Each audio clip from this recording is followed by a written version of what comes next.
आवेश उसे कहते हैं किसी एक अन्य शरीर में किसी भिन्न शरीरों के गुणों का कुछ काल के लिए आवेश हो जाए। प्राय लोक में अगर आवेश आता है तो भूत प्रेत का आता है, भगवान का आवेश तो आता नहीं है। लोक में स्त्री पुरुषों के ऊपर आवेश आता है, भूत प्रेत यक्ष राक्षस देव दानवों के आवेश आते हैं, क्योंकि भगवान का आवेश आने के लिए बहुत विशाल पवित्र हृदय चाहिए। जो जैसी स्थिति का होता है उसके ऊपर वैसा ही आवेश होता है। देवताओं का आवेश सात्विक प्रकृति के लोगों के ऊपर आवेगा, यक्ष राक्षसों का आवेश राजसिक प्रकृति के शरीरों में प्रकट होगा, और जो घोर तामसिक प्रकृति के पुरुष है उनके शरीरों में भूत पिशाचों का आवेश आता है। सभी के शरीरों में आवेश हो ये बात नहीं, कभी किसी बिरले ही शरीर में आवेश हुआ देखा जाता है। वो क्यों होता है, किस प्रकार होता है, इसका कोई निश्चित नियम नहीं। जिस देव दानव अथवा भूत पिशाच ने जिस शरीर को अपने उपयुक्त समझ लिया उसी में प्रवेश करके अपने भावों को व्यक्त करता है, नाम जापक के ऊपर नहीं आएगा। एक बार हम एक आश्रम में खंडहर था जंगल में गंगा के किनारे, तो वहां हमें रोका गया कि यहां मत सोना, यहां भूत रहते हैं। हमारा जिद्दी स्वभाव था, जहां रोक दिया जाता था वहां रुकते नहीं थे, देखते थे क्या होगा। तो एक इतनी छोटी सी टार्च और दुप दुप वाली घड़ी, ये दो चीज जरूर रखते थे। तो टार्च रास्ता देखने के लिए, घड़ी समय देखने के लिए कि कितना हो गया। आराम से जाकर के वहां आसन लगाया और लेट गए खंडहर में। कोई भय नहीं रहता था क्योंकि खूब गंगा जी की कृपा थी। गंगा जी की कृपा से भय नाम की चीज नहीं रह गई थी, क्योंकि कदम कदम पे स्मशान लाशें सब तो सब दिमाग में रम गया था, और गंगा किनारे रहते थे इसलिए कोई भय नहीं रह गया था। उन लोगों ने रोका और वो आश्रम में रुके हुए थे, वहां कोई नहीं टिकता था। वहां जाके आसन लगाया, वहां भूत था। रात्रि के 9 बजे जो ही आसन लगाया और लेटे, जो ही हमारे ऊपर ऐसे जैसे बहुत वजनदार जांघें जिसकी हो हमारे ऊपर ऐसे चढ़ गया। खूब हम चेतना, कोई सो नहीं रहे थे।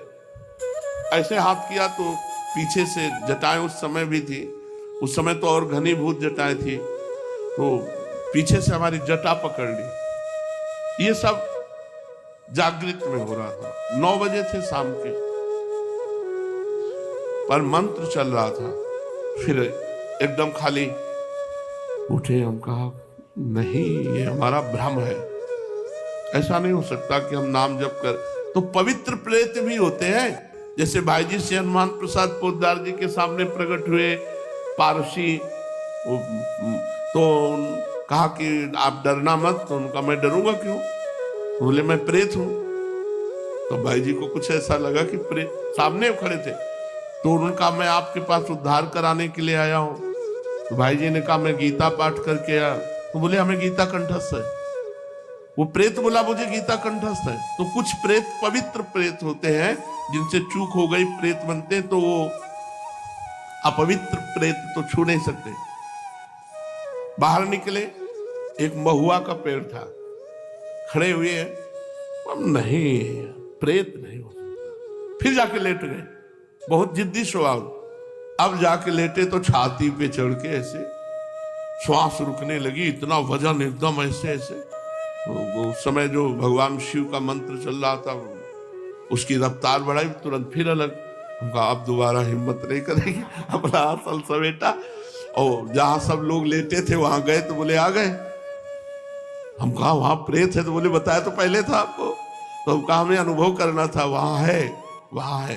तो ये जो प्रेत आदि हैं ये कुछ बिगाड़ नहीं सकते यदि भगवान नाम चल रहा है, मंत्र चल रहा है।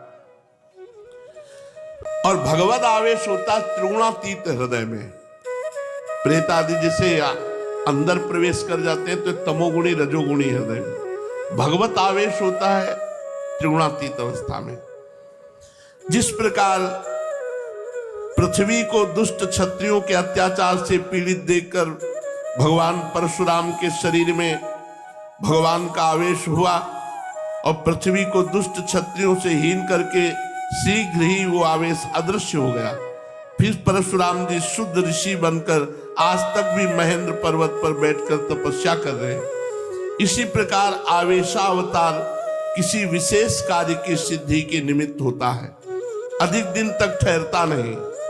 द्रौपदी के चीर खींचने पर भगवान का चीरावतार भी हुआ था, पर वो थोड़ी देर के लिए द्रौपदी की लाज रखकर वो अदृश्य हो गया।